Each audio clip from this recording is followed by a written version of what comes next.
Le président de la République par intérim vient de boucler un séjour de 3 jours au Niger. Une visite pour trouver une solution à la crise au Mali. Pour le président nigérien, son pays est plus que concerné par cette situation. Mahamadou Issoufou appelle à une synergie d'action pour libérer le Nord. Économie dans ce journal avec la Bourse régionale des valeurs mobilières de la zone UMOA. Pour mieux comprendre son fonctionnement et son rôle, une conférence a été organisée à Abidjan à l'intention des journalistes pour relayer l'information. Notre page santé s'intéresse une nouvelle fois au service d'ORL du CHU Gabriel Touré. Nous parlerons de la sinusite, une infection fréquente du système oreille, gorge et nez qu'il faut savoir traiter à temps. Elle constitue environ 9% des consultations. Lundi 3 décembre, Madame, Monsieur, bonsoir. Bienvenue dans cette édition. Je vous le disais il y a juste un instant, le président de la République par intérim a regagné Bamako ce matin en provenance de Niamey au Niger. Il y est resté 3 jours pour échanger avec le président nigérien sur les solutions appropriées pour une sortie de crise au Mali.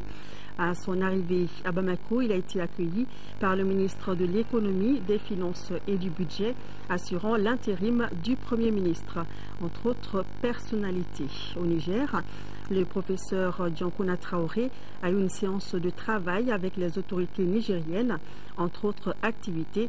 C'était donc ce matin à l'arrivée du président de la République par intérim en provenance de Niamey au Niger. Sur place, il est resté 3 jours pour échanger avec le président nigérien sur les solutions appropriées pour une sortie de crise au Mali. Le coup porté au Mali est un coup porté au Niger. Ce sont là les propos du président nigérien. Mahamadou Issoufou appelle donc à une synergie d'action pour établir rapidement l'intégrité territoriale du Mali. Il s'est exprimé au cours d'une séance de travail qui a réuni les 2 délégations. Maliens et Nigériens ont passé en revue leur coopération afin de réfléchir sur les voies et moyens de la renforcer. Le récit de nos envoyés spéciaux, Brahima Koulibaly et Bourama Traoré. C'est au palais présidentiel que Maliens et Nigériens se sont retrouvés pour une séance de travail.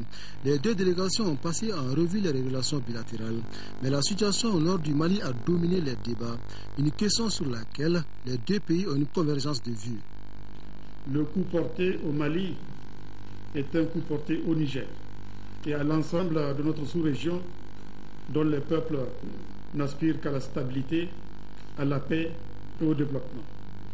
Je voudrais vous exprimer, Monsieur le Président, et à travers vous exprimer à l'ensemble du peuple malien frère notre solidarité, mais aussi notre engagement à bâtir avec lui les bases stratégiques de la libération de son territoire occupé par les forces obscurantistes et leurs alliés. Depuis plusieurs mois, le Mali n'a plus le contrôle des 2 tiers de son territoire. Une situation inacceptable selon le président nigérien, pour qui l'heure n'est plus au beau discours, mais il faut agir vite et même très vite.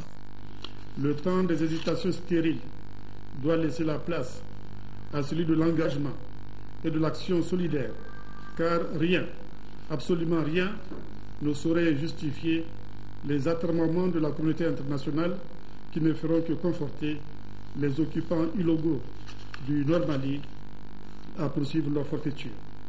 Le président de la République par intérim reconnaît et apprécie l'engagement du Niger à aider le Mali à sortir rapidement de cette crise. Crise qui sera résolue soit par le dialogue politique, soit par la force selon le procès Diankouna Traoré. Pour l'instant, la priorité est donnée aux négociations. Mais attention, avertit le président Traoré, tout ne sera pas négocié. L'intégrité territoriale du Mali n'est pas négociable. Il ne sera pas non plus question d'autodétermination et il ne sera pas également question de remise en cause de la forme républicaine de l'État et de sa laïcité. Dès lors que ces conditions sont respectées, nous sommes prêts à nous asseoir autour d'une table et à parler de tout le reste. Au terme de cette séance de travail, un communiqué conjoint a été adopté. Dans ce communiqué, le Niger et le Mali décident de renforcer davantage la coopération militaire dans la lutte contre le terrorisme. Les 2 chefs d'État se sont félicités de la signature de l'accord de coopération militaire entre le Niger et le Mali le 23 septembre 2010 à Bamako.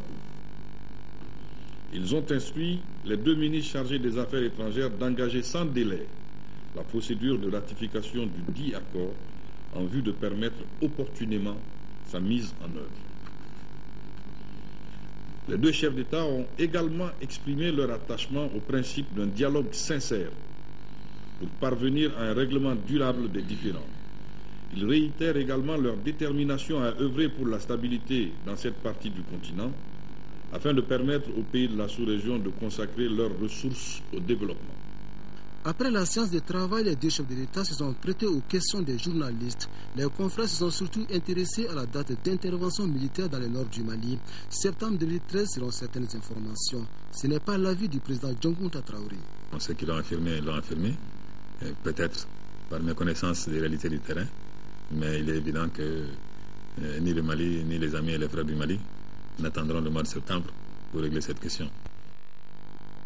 Nous restons au Niger. Le président de la République par intérim a profité de son séjour pour rendre visite aux militaires maliens stationnés à quelques kilomètres de la ville de Niamey. Le professeur Dioncounda Traoré est parti encourager nos compatriotes et leur exprimer toute la solidarité de la nation. Selon le colonel Gamou qui dirige les troupes, le moral est au beau fixe et les troupes sont prêtes à libérer la patrie. Retrouvons nos envoyés spéciaux. Ce sont environ 500 militaires maliens qui sont cantonnés sur le site Saguya, une localité située à 6 km de la ville de Niamey. Le président de la République par intérim aux côtés de ses troupes, tout un symbole. Par cette visite, le professeur Dioncounda Traoré a voulu rassurer nos compatriotes du soutien total de l'État. Le président Traoré s'est dit convaincu d'une chose, le Mali va sortir bientôt de cette situation. Dans quelques mois, dans pas très longtemps, nous aurons l'occasion de nous serrer la main au Mali et de nous congratuler mutuellement pour la grande victoire que nous allons remporter contre les forces du mal. Ce sont des militaires à morale de fer que le chef de l'État a rencontrés à Séguya. Les 500 hommes sont déterminés à accomplir leur mission de défense nationale. Nous sommes des militaires, on est là, on a le moral, on est prêt en tout cas à tout moment, on nous donne l'ordre de bouger, en tout cas on est prêt pour bouger. Quant au ministre de la Défense et des anciens combattants, il a surtout invité les militaires à plus de solidarité et d'unité. Selon le général Yamoussa Kamara, rien ne peut résister devant un peuple uni. Ce qui est important dans la réussite d'une mission, c'est la cohésion. La cohésion au sein des différents composants des forces armées. Chacun à son niveau doit se remettre en cause et se dire que sa participation est essentielle pour la réussite de la mission collective. Donc pour cela, il faudrait que vous profitez de toutes les occasions pour vous entraîner. Le ministre de la Défense et des anciens combattants persiste et signe. La libération des territoires du Nord est d'abord une mission de l'armée malienne. Pour lui, l'aide la plus précieuse est celle qui provient de nous-mêmes. Quel que soit l'accompagnement dont on pourra bénéficier, je vous le répète encore une fois, les forces armées de sécurité du Mali resteront le noyau dynamique de toute stratégie de sortie de crise. Nous sommes dans cette logique-là et nous espérons que, puisque c'est un combat qui intéresse toute la communauté internationale, nous bénéficierons de l'appui adéquat pour que ce triste épisode devienne bientôt un mauvais souvenir. Le président de la République, tout comme le ministre de la Défense, ont remercié les autorités nigériennes pour leur appui en faveur de ces militaires maliens. Il souligne ne pas être surpris au regard des relations séculaires qui existent entre nos 2 pays. Je rappelle que le président de la République par intérim est rentré à Bamako ce matin. D'ailleurs, il a repris ses activités. Dioncounda Traoré a envoyé un message de félicitations ce jour au président de l'État de Palestine, Mahmoud Abbas, suite à l'adoption par l'Organisation des Nations Unies de la résolution accordant à la Palestine le statut d'État non membre observateur des Nations Unies. Et puis, dans le cadre d'une solution à la crise au Mali, notez que l'Assemblée parlementaire paritaire ACP, Afrique, Caraïbes, Pacifique et Union européenne vient d'adopter une résolution sur la crise politico-sécuritaire et institutionnelle au Mali. C'était à l'issue de sa réunion à Paramaribo, au Suriname. À travers cette résolution proposée par le 2e vice-président de l'Assemblée nationale Assarid Ag Imbarkawan, les parlementaires de l'ACP-UE invitent la communauté communauté internationale à s'impliquer totalement aux côtés des autorités du Mali pour la résolution de cette crise.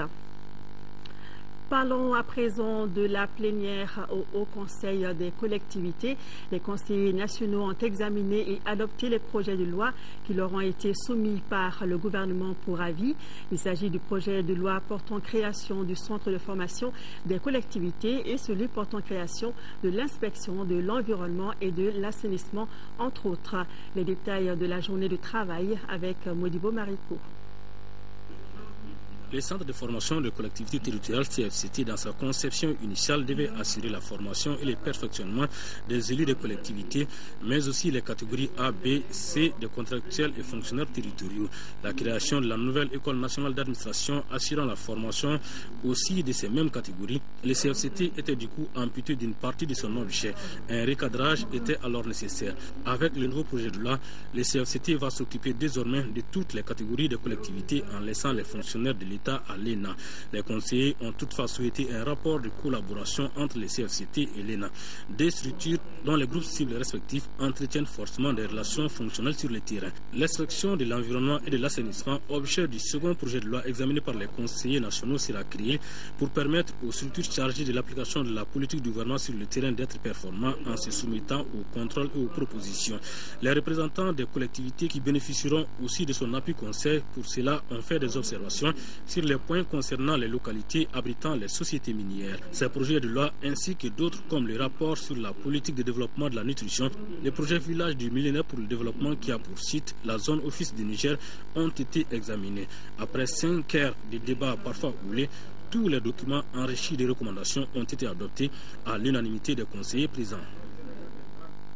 Le ministre de la Communication informe les promoteurs de radio que toutes les autorisations qui ne sont pas encore exploitées feront l'objet d'une annulation. Il en sera de même pour les autorisations exploitées sur un site différent ou une fréquence différente.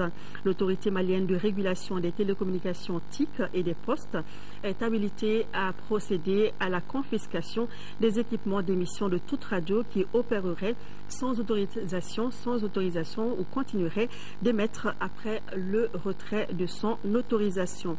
Le ministre sait compter sur l'esprit de civisme de tous et de chacun. Toujours ce matin, ici à Bamako, la session de formation des conseillers de la section des comptes de la Cour suprême s'est ouverte. Il s'agit de doter les conseillers de compétences et d'expertise afin de rendre la section des comptes plus performante. Reportage de Adama Jimde. Cette session de mise à niveau des nouveaux conseillers de la section des comptes de la Cour suprême vise à outiller ces derniers en matière de contrôle de la gestion des finances publiques. La présente formation se tiendra en 2 phases. La première a pour but d'analyser toutes les procédures comptables pour entamer et suivre les étapes de contrôle juridictionnel et non juridictionnel. La seconde a pour objectif de partager avec les magistrats les expériences des travaux d'instruction du formateur en matière juridictionnelle et non juridictionnelle. Une fois la formation terminée, ce n'est certainement pas les dossiers qui manquent. Aussitôt au mois de janvier, ils seront aptes directement parce qu'ils vont commencer directement avec le jugement des comptes. Il y a des comptes qui sont en instance de jugement. Ils vont directement commencer par ça. La formation doit couvrir 2 semaines. La première formation, ça concerne la comptabilité publique de l'État. Donc dès qu'ils auront ça, ils vont voir maintenant comment on élabore le projet de loi de règlement. La cérémonie d'ouverture de l'atelier de formation qui nous rassemble ce matin s'inscrit dans le cadre du renforcement des capacités professionnelles de la haute juridiction en général et de la section des comptes en particulier. Il s'agit de doter les conseillers de la Cour de compétences et d'expertise afin de rendre la section des comptes plus performante.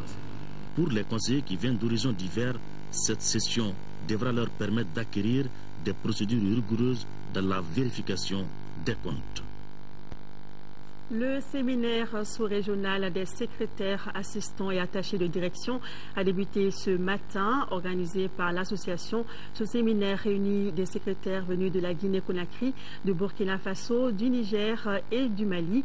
Pendant 5 jours, les participants seront formés sur les techniques de secrétariat dans un environnement en pleine mutation. Reportage de Rachel Tessougui. Les secrétaires assistants et attachés de direction venus de la Guinée-Conakry, du Sénégal, du Burkina Faso et ceux du Mali sont réunis à Bamako dans un cadre d'échange autour de la gestion des courriers à l'arrivée et au départ, des bonnes manières d'accueil.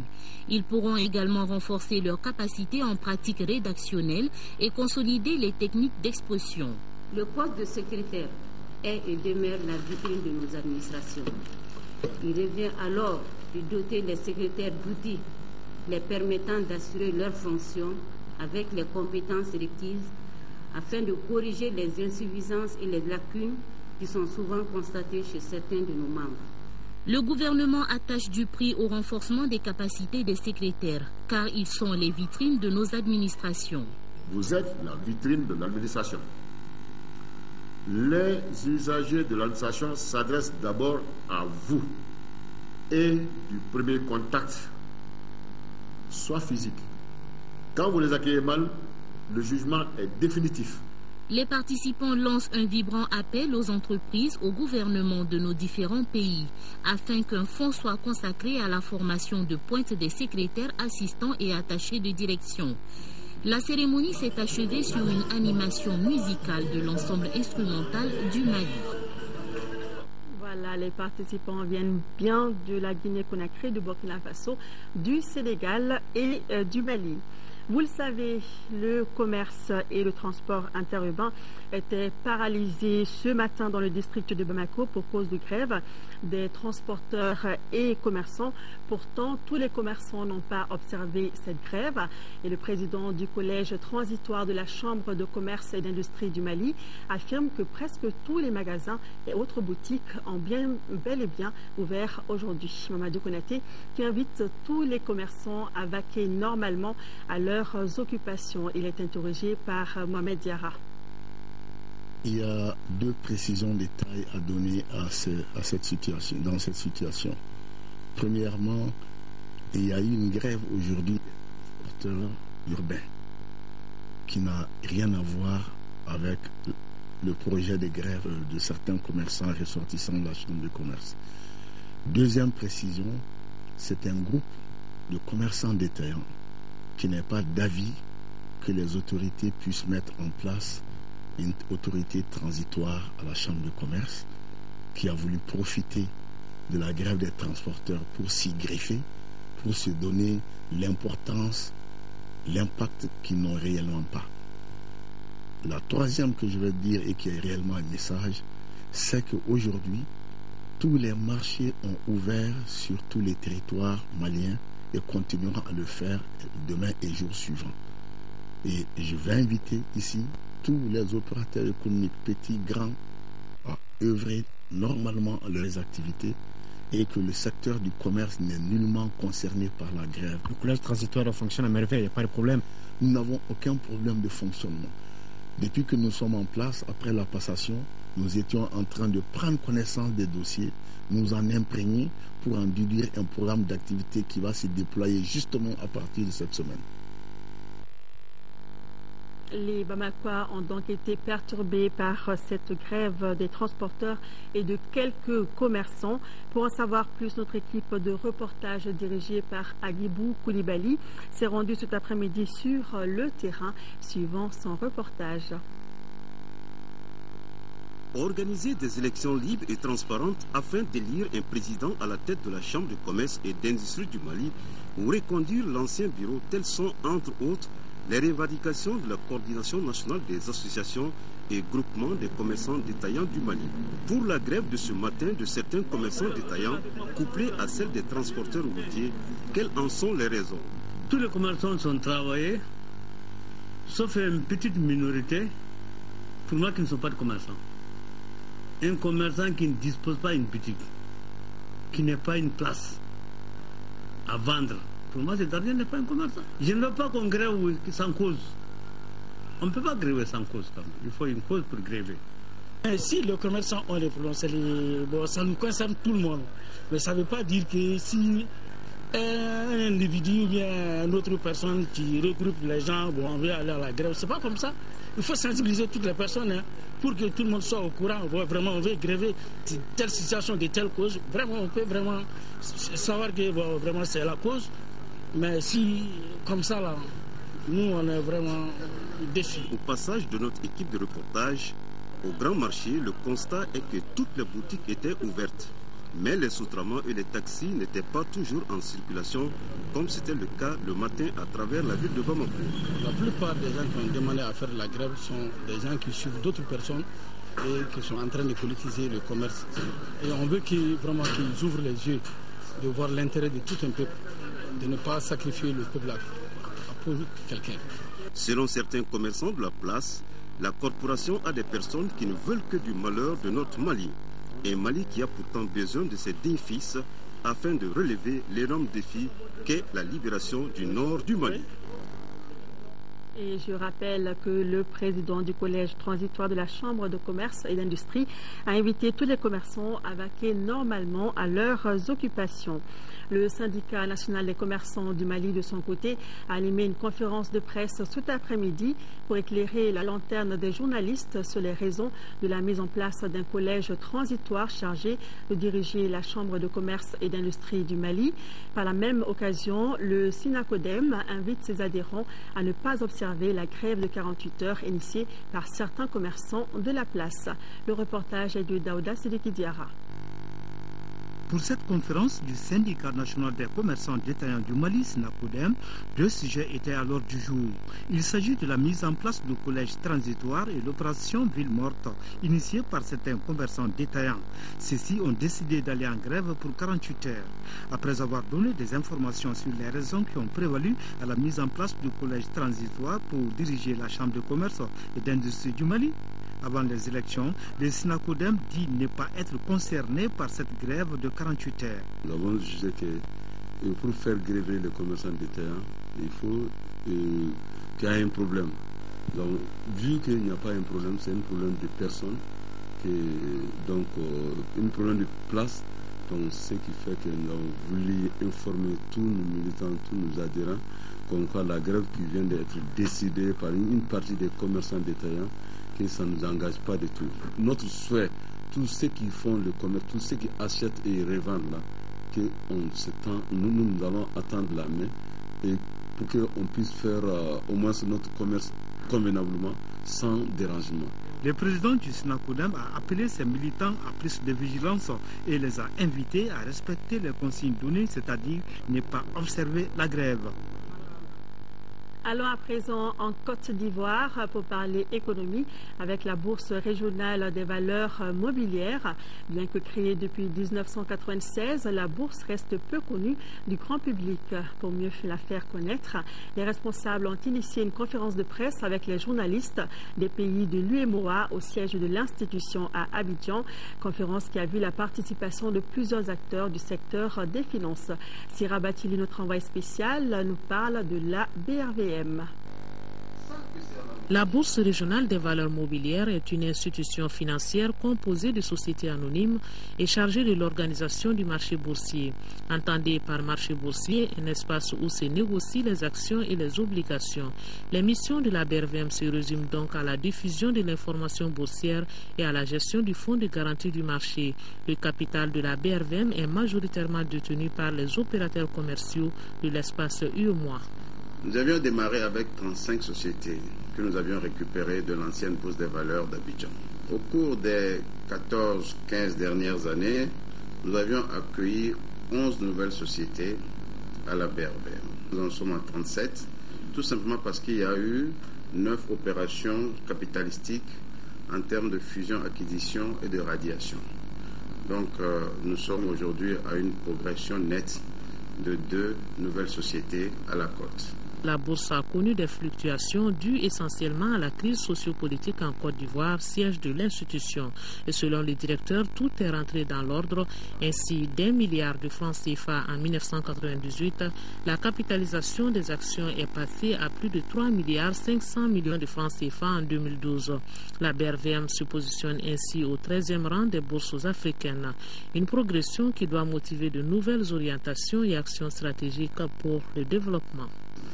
L'ambition, c'est de faire en sorte que la BRVM rentre très rapidement dans le top 5 des bourses africaines.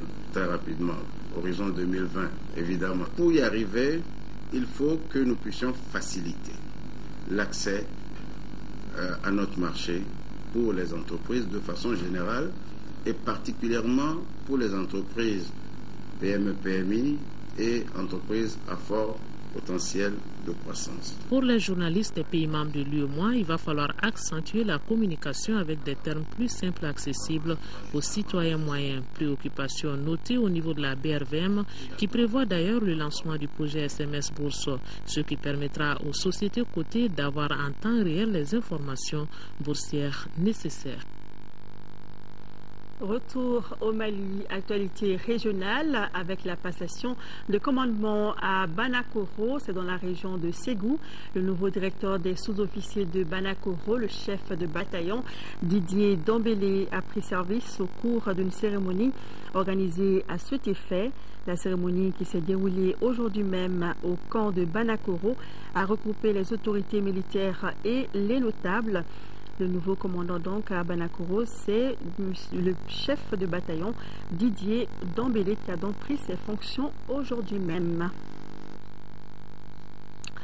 Cérémonie de réception de 6 nouveaux professeurs maliens admis au grade de professeur agrégé.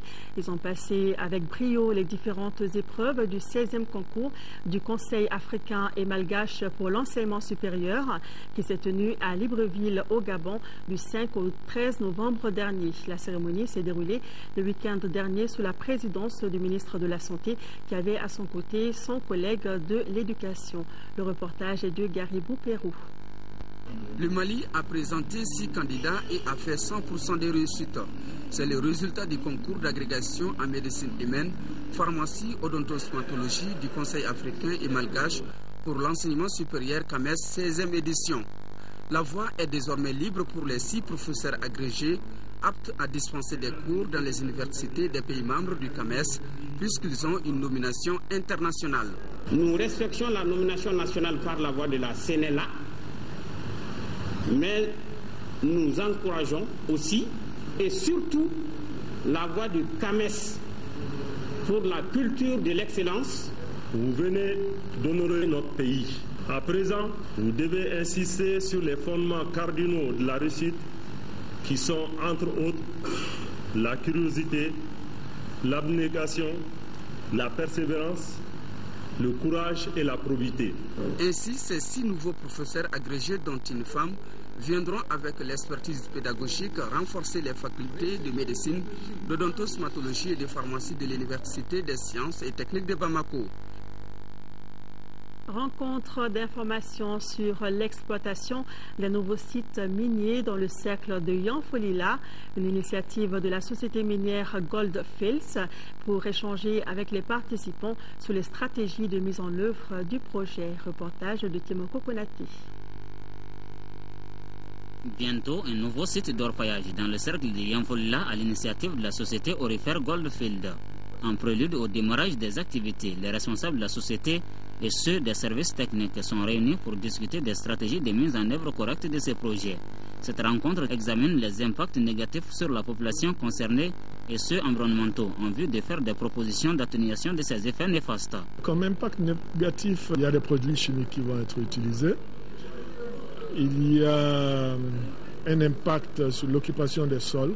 Au bas mot, il y a 1 millier d'hectares qui va être occupé. Il y a des routes de transport de minerais qui vont traverser d'autres routes. Il y a des parcours qui vont changer. Déjà, des études préalables sont en cours pour la réussite de ces projets qui s'étendent sur 10 ans. Des études qui cadrent parfaitement avec les missions assignées au ministère de l'Environnement et de l'Assainissement. La bonne gouvernance dans les secteurs minier et environnemental exige une démarche stratégique commune, d'une part entre les départements des mines et de l'environnement, d'autre part exige une démarche itérative entre tous les acteurs. Il est prévu dans les jours à venir une rencontre régionale avec la population à la base pour recenser les préoccupations par rapport à l'exploitation du site. Pour l'atteinte des objectifs, la société va débourser plus de 100 milliards de francs CFA. Sur un tout autre sujet, l'association Open Mali a procédé aujourd'hui au lancement de son programme SIDA Action. Ce lancement officiel qui s'est déroulé au lycée Massama Diabaté intervient dans le cadre du mois de lutte contre le VIH-SIDA. Open Mali est une association à but lucratif qui a pour mission première l'aide aux enfants défavorisés du Mali. Retrouvons Garibou Pérou. Dans le cadre du mois de décembre, mois de lutte contre le VIH-Sida, l'association Oui pour une enfance noble vient de lancer son programme SIDA Action de la campagne 2012. La participation massive des scolaires dans un cadre d'échange direct réduit le taux de cette maladie à 0 nouvelle infection, 0 discrimination, 0 décès. Les conséquences que cette maladie vraiment amène sont désastreuses. Si la jeunesse est la plus touchée, je pense que nous, c'est notre avenir qui est hypothéqué en quelque sorte. C'est pourquoi nous sommes engagés. Le sida, vous savez, c'est un fléau. La première personne qui est touchée, si elle n'est pas sensibilisée, peut amener d'autres personnes à s'infecter. Cette association humanitaire s'intéresse au sport, à la culture et à l'éducation. Elle va sillonner 15 établissements scolaires pour cette campagne 2012 afin de sensibiliser les jeunes. Au menu de cette cérémonie, les élèves du lycée Massama Diabaté ont eu droit à une conférence sur la thématique primo-infection du VIH-Sida et un dépistage volontaire. L'association des villages SOS de Daoudabougou a tenu le week-end dernier dans ses locaux sa 15e assemblée ordinaire. L'ordre du jour de cette rencontre était le renouvellement du bureau et la présentation du rapport bilan des 4 ans d'activité du bureau sortant. Sokona Kamisoko. Cette 15e assemblée générale de l'association des villages d'enfants SOS de Daoudabougou a été marquée par la présentation du rapport bilan du bureau sortant. Au nombre de ses réalisations, on note la construction d'une école à Mopti en 2008, un jardin d'enfants et une école à Kita. La liste n'est pas exhaustive. Au jour d'aujourd'hui, nous avons 5 programmes de renforcement de la famille et un 6e sera mis en place à Sébenipro à partir de janvier 2013 pour 600 enfants, ce qui fera passer notre capacité au niveau des 6 PRF de 507 enfants en 2007 à 3106 en janvier 2013. Aujourd'hui, le village d'enfants SOS de Daoudabougou compte 6846 enfants et jeunes totalement ou partiellement pris en charge. Compte tenu de la modicité des moyens du centre, les responsables sollicitent l'appui des partenaires. J'invite instamment les membres de notre association à s'investir dans la recherche de parrains. Et je rappelle que la contribution de ces parrains doit être régulière, égale ou supérieure à 60 000 francs CFA par an ou 5 000 francs par mois. Les travaux de ces assises doivent aboutir à la mise en place d'un nouveau bureau. Page Culture, 11e édition du Festival des théâtres des réalités. L'étape de la capitale du Kénédougou a donné son coup d'envoi samedi au Parc des Sports. C'était sous la présidence du ministre de l'Artisanat et du Tourisme. Sékou Konaté y était aussi. Voici son compte rendu. Pour cette 11e édition, l'association culturelle Acte 7, initiatrice de l'événement, a choisi un thème en parfaite cohérence avec la situation que vit notre pays, à savoir théâtre et résistance. Face à la montée de la barbarie qui a constitué par l'occupation des régions du nord du Mali, et nous disons non, non à ce dictat-là. Et pour nous, c'est ça la résistance. Et ou mieux qu'à Sikasso, la Gaillarde, on pouvait parler de cette résistance. Sikasso est une ville de résistants. C'est une ville qui a résisté contre toutes les formes de domination. Et donc, nous avons aujourd'hui pensé que nous avons le devoir d'interpeller les Maliens aujourd'hui pour qu'ensemble nous nous levons, pour qu'ensemble nous disons non. Non à la domination, non à l'embrigadement, non à l'imposition d'une foi qui n'est pas la nôtre. Pour l'étape de Sikasso, plusieurs activités figurent au programme. Elles vont des conférences débats aux représentations artistiques, théâtre, danse, musique et projection de films avec plus de 17 groupes venus du Mali, du Burkina Faso et du Kenya. Tout un symbole. Le théâtre africain, par essence, a été un support de résistance contre les colonisateurs. Nos pères de l'indépendance, brillants élèves de l'école William Ponty, reconnus comme des nationalistes convaincus et bâtisseurs des nations, ont usé du moyen expressif de l'art pour manifester leur volonté de liberté et de respect de la dignité. Mon département, le département de l'artisanat et du tourisme, et celui de la culture, ne ménageront aucun effort pour encourager et soutenir les activités artistiques, artisanales et culturelles qui vont dans le sens de la solidarité et de la paix au Mali. Kaklarade, la troupe acte 7 et qui traite du problème du Nord, a donné le temps des représentations. Une première journée de festival dédiée à la solidarité avec les populations des régions nord du Mali. Le théâtre des réalités qui s'est donc installé dans la région de Sikasso. De la culture, nous passons à la santé. Cette affection fréquente du système oreille-gorge-nez qu'il faut savoir traiter à temps. Il s'agit de la sinusite qui est différente du rhume et de la rhinite et qui représente 9 à 11% des consultations courantes du service d'ORL du CHU Gabriel Touré. Focus Santé, c'est une réalisation de Tchessira Emmanuel Dambélé.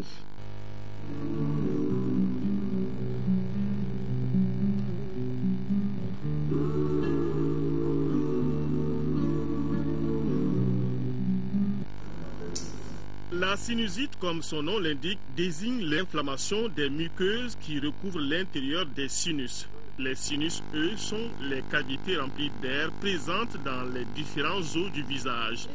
L'origine de l'inflammation des sinus est infectieuse, est liée à une perturbation de la ventilation dans un ou plusieurs sinus, à une infection et à d'autres facteurs favorisants. Ces facteurs favorisants, ça peut être des malformations. La personne peut naître avec, comme une déviation de la cloison. La cloison, c'est quoi? C'est le mur qui sépare les deux fosses nasales. Cette cloison peut être déviée d'un côté. Alors, il y aura un rétrécissement donc, de la fosse nasale de ce côté-là et cette cloison peut aller boucher l'ostium alors qu'il ne sera plus ventilé. Première chose, il peut avoir une formation tumorale dans le nez, un polype, donc il va aller boucher cet ostium-là, alors le sinus ne sera plus ventilé et va se surinfecter. Le tabac est un facteur favorisant de la sinusite. C'est vrai, notre environnement, la poussière, tout cela, sont des facteurs favorisants de cette sinusite. La sinusite maxillaire est la plus fréquente. 60% des sinusites qui représentent environ 9 à 11% des consultations courantes au service ORL du CHU Gabriel Touré. Les principales manifestations de la maladie sont au niveau de la face. Le patient vous dira, docteur, j'ai le nez bouché. À cela s'associe une rhinorrhée, qui veut dire écoulement nasal, qui est purulent, donc jaunâtre, du pu. Cette rhinorrhée peut être antérieure, c'est-à-dire ça coule par l'avant du nez, ou en arrière de la gorge, ça peut être une rhinorrhée, nous disons postérieure. À cela peuvent s'associer chez le patient une sensation de mauvaise odeur dans les fosses nasales, que nous appelons la caposmie. Et parfois, ces patients se plaignent la nuit, pendant le sommeil, de toux nocturnes incessantes. Et le matin au réveil, avec une gêne laryngée, ou bien une gêne à la phonation. C'est des patients qui ont des troubles de l'élocution, que nous appelons chez nous dysphonie. En dehors de cela, il faut savoir qu'il y a une douleur à la pression de la région maxillaire. Donc nous faisons une pression avec les deux doigts au niveau du maxillaire. Le patient sent une vive douleur. Et après cela, donc, le patient donc, dans sa plainte pouvait même dire qu'il avait une douleur lors de la flexion de la tête en avant. Ouais, une sensation de pesanteur donc, au niveau de la tête. À tous les âges, on peut souffrir d'une sinusite, mais chez l'enfant de 6 mois à 5 ans, c'est plutôt la sinusite ethmoïdale qu'on rencontre, les autres sinus n'étant pas encore développés. Ça se manifeste comment chez l'enfant? On a un œdème palpébral, c'est-à-dire un gonflement des paupières, un gonflement de l'angle interne de l'œil, c'est-à-dire c'est cette partie-là qu'on appelle chez nous l'angle interne de l'œil, avec une fièvre très élevée, avec une altération de l'état général. Et c'est sujet de complications. C'est une maladie qu'il faut rapidement traiter. La prise en charge de l'inflammation des sinus est faite en ORL. Elle peut être médicale ou chirurgicale. D'aucuns nous demandent est-ce qu'elle guérit, comme vous l'avez dit tantôt. Elle guérit. mais elle peut revenir. Ça veut dire quoi? Je vous ai dit tantôt qu'il y a des facteurs favorisants. Quelqu'un qui a une déviation de la cloison qui est à la cause donc de sa sinusite, on aurait traité cette sinusite-là, la personne guérira de cet épisode-là. Mais du fait que le facteur favorisant n'a pas été traité, il se pourrait que cette sinusite revienne. Ça peut être dans 6 mois, dans 8 mois, dans une année, mais elle peut revenir. Et donc, pour vous dire que cette sinusite, elle guérit. Il est important de savoir que certaines dents ont un rapport très important avec le plancher, donc le bas du sinus maxillaire. Ce sont quoi? C'est les deuxièmes prémolaires, la première molaire et la deuxième molaire. C'est 3 dents.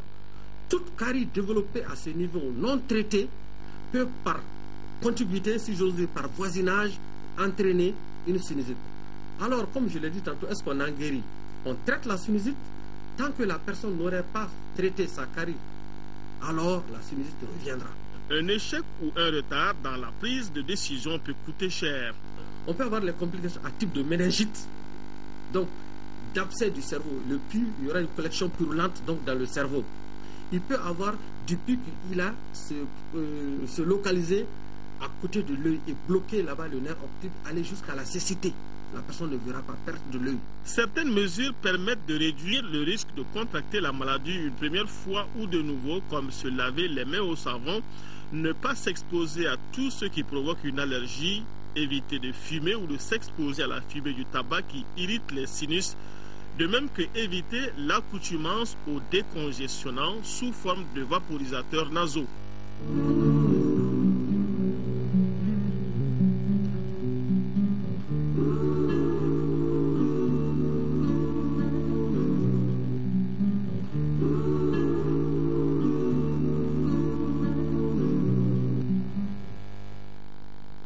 Docteur Boubacar Guindo l'a dit, il faut traiter à temps la sinusite pour éviter les complications.